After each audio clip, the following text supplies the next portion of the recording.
Why the grandparent scam is so effective. The phone rings, an elderly person answers, and a frantic voice on the other end cries out, "Grandma! Grandpa! It's me! I'm in trouble!"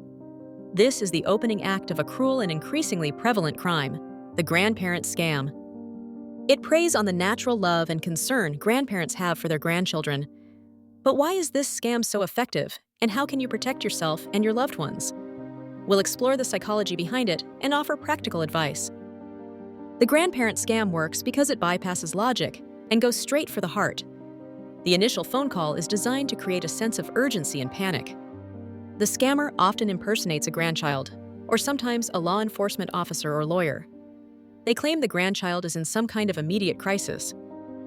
This could be anything from a car accident to being arrested. The key is to make the grandparent believe their grandchild is in desperate need of help right now. Scammers often exploit the differences in communication styles between generations. Grandparents may not be as familiar with technology or social media as their grandchildren. This makes it harder for them to verify the story. They might not think to call their grandchild's parents or other family members to confirm the information. Scammers also rely on the fact that grandparents may not want to embarrass their grandchildren by questioning them too closely. They want to be supportive and helpful, not suspicious.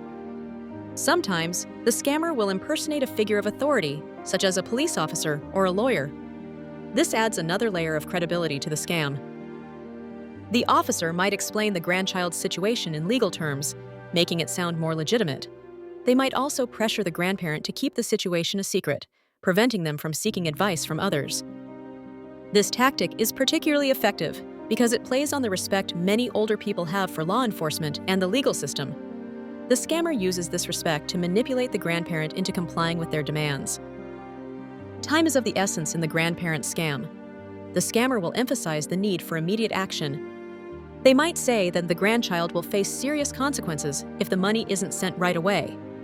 This pressure can cloud the grandparent's judgment and make them more likely to act impulsively. The scammer will often instruct the grandparent to send money through a method that is difficult to trace, such as a wire transfer or gift cards. This makes it harder for law enforcement to recover the funds. After the scam is complete, many grandparents are hesitant to report it. They may feel embarrassed or ashamed that they were tricked. They might also worry about what their family will think of them. This silence allows the scammers to continue their operations, preying on other vulnerable individuals. It's important to remember that anyone can fall victim to a scam. Reporting the incident is crucial to help law enforcement track down the perpetrators and prevent future scams. There are several red flags that can indicate a grandparent scam. Be wary of any phone call or message that claims to be from a grandchild in distress. Question any request for money, especially if it's to be sent through a wire transfer or gift cards. Verify the story by contacting the grandchild's parents or other family members. Resist the urge to act immediately.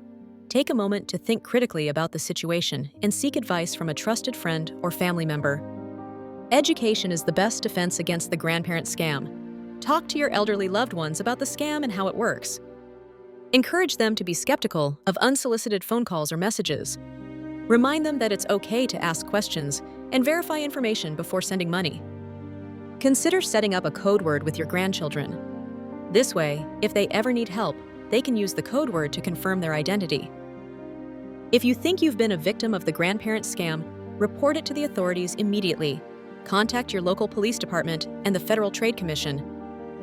Document everything you can remember about the scam, including the phone number, the name of the person you spoke to, and the amount of money you sent. This information can help law enforcement track down the scammers. Don't be ashamed to seek help from family and friends. Talking about the experience can help you process your emotions and prevent you from becoming a victim again. The grandparent scam is a heartless crime that exploits the love and trust between grandparents and their grandchildren. By understanding how the scam works and taking steps to protect yourself and your loved ones, you can help prevent this from happening. Stay informed, stay vigilant, and stay connected.